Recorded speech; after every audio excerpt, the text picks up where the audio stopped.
Welcome to Neighbors Helping Neighbors, the official podcast of Ward Memorial Hospital. I'm Ivo Terra, and today the hospital's CEO, Leticia Rodriguez, who will be sharing insights into the motivations behind this brand new podcast, joins me, talking about the importance of Hospital Week and the hospital's future vision. Thanks very much for joining me, Leticia. Thank you for having me. So what's the purpose of the launch of this podcast, and what are you hoping it brings to the community? Well, it's a different platform that we're trying to utilize to enhance communication. And my hope is that we can reach a greater audience to disseminate information about the hospital. And how do you see this podcast helping patients and families connect more with the healthcare system? Well, I see it serving as a bridge between the organization and the community and helping them understand what all is involved in providing healthcare and resonating with those individuals that make it happen every day. I know Hospital Week is upon us, and it's a time to celebrate healthcare professionals. What does this week mean to you personally? For me, it's a time to celebrate and acknowledge our team for all the effort and the dedication they display every day. Let them know that they're appreciated and offer a week of fun activities, lighten the stresses that healthcare challenges bring every day, and just, make it fun, make it special for them. And what message would you like to share with the medical staff and healthcare teams during Hospital Week? I think it's important to acknowledge that everyone is a valuable member of our team and that it takes a strong team that collaborates. And ultimately, that's how we are successful in what we do and bring to our community. Leticia, what makes you most proud of the people who work in the hospital? That's from medical staff to support teams and everybody in between.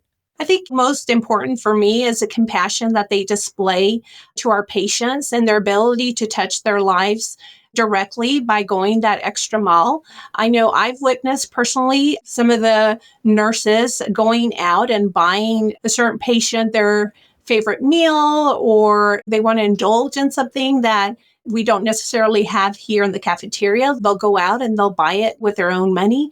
I've seen them, various members of the team, just sitting with a patient when they're lonely, just offering that companionship and when there's no family members around. That's amazing. And it sounds like that every role, from nurses and doctors to housekeeping, maintenance, everyone's contributing to the patient experience. Can you talk a little bit about that? Yes, sir, that's correct. I think, it's important that when a patient presents to our organization, that every encounter, which begins with the front registration clerk, that they're greeted with a smile from the moment they walk in the door, that they are important. They're the most important person as they present, and that carries out through that transition. And the same personal touch is administered at every department with every employee that they encounter along their way through their healthcare experience. Sounds like you've got a real culture of appreciation that you fostered there amongst the hospital staff. How do you do that? We encourage open communication and to lead by example by displaying professionalism and respect among others, whether that's through interactions with each other on a daily basis, interactions with our patients that present, making sure that we're exhibiting our core values by doing the right thing, even when nobody is watching. Teamwork and trust is important to us, and also a passion for excellence. We show appreciation to those team members that go above and beyond. We acknowledge them during our huddle meetings. We give shout outs on our appreciation boards, a thank you card for going above and beyond, and just acknowledging during the selection of the Shining Star Award recipient on a quarterly basis. And what would you say to someone who works there that might not see themselves as a healthcare hero, but they do play a crucial role there every single day? I would say that they have chosen a noble profession where many admire their courage and their sacrifice in helping others when someone is at their worst. And so they have the ability to bring something good to them when they encounter that person. That may be the only human that they've encountered for the day. So it's important for us to be at our best when they are at their worst. Let's take a shift and talk about leadership vision questions. You're the CEO. What's been the most rewarding part of leading this organization?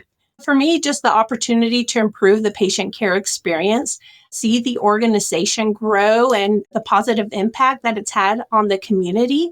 Also seeing how the new services that we've been able to add over my tenure here, the exceptional care that's being provided by our team, and how it impacts others and how grateful the patients are for it. But I also find it very rewarding in having the ability to build a culture that values compassionate care and support of the employees in their own personal and professional development. And I think when we do that and we invest in others, then they have the ability to impact those patients that they serve as well.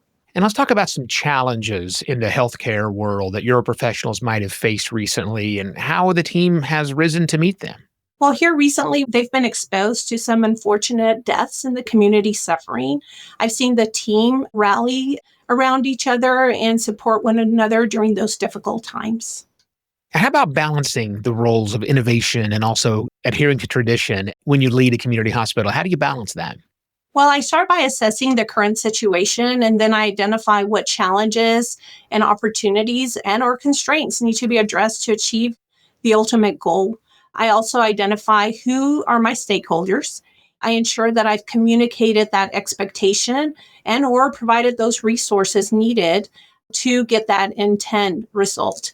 Through the years, I've also had to adapt my leadership style, work on my own personal weaknesses in order to determine where I needed to innovate or be on the sidelines and be that resource for the team that's kind of leading that task or the charge. I also have learned, being a county hospital, and not just myself, but the team, how do we become creative in making sure that we're providing the care that the community needs with limited resources that are available to us? Right. And that's a good segue, Leticia, to questions about looking ahead. What are some of the upcoming goals or initiatives that you're the most excited about? Well, we've started or embarked on the MedSearch renovation last fall. So I'm really eager to see that renovation completed and come to fruition and to begin the discovery stage of determining second phase of that master plan, which involves a new clinic. Let's think about the community for a moment. How can the community continue to support the hospital and its staff? Well, I think it's crucial to recognize that the services our hospital offers the community is vital, not only during crisis, but also on a regular basis. Public health is an ongoing community necessity, and the hospital and its staff is an essential part of the well being and development of this community. It's important also to be empathetic and be informed about all its contributions before making disparaging remarks that could undermine the significant efforts that are put forth daily by numerous individuals that, they pour their heart and soul into this organization. Let's talk about you for a moment. I mean, oftentimes the CEO isn't seen by many of the patients that come into the hospital on a daily basis, but what first led you into healthcare leadership? I was inspired and motivated by many mentors throughout my career that kind of steered me towards this direction.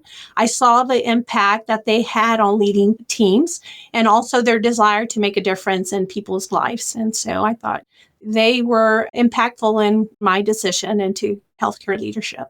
How do you stay inspired day to day in your role? I think for me, the most inspiring thing is that I have the ability to make a difference. I try to lead with purpose in everything that I do. I am blessed to have the ability to impact others to see their potential, just as someone saw potential in me in my earlier years and saw something in me that I didn't necessarily see in myself. So paying it forward, making sure that I'm making a difference is what keeps me motivated every day. Now, this was the first episode of this brand new podcast. There will be more, but what can our viewers and our listeners look forward to in future episodes? They can look forward to learning more about healthcare topics such as well-being or advocacy, and also resonating and learning from who the wonderful healthcare professionals that are here at Ward Memorial and that make up the team to provide the services that we do for the community. Any final thoughts or messages you'd like to leave with the listeners today? Just that they know that we're here to serve and support you during your time of need.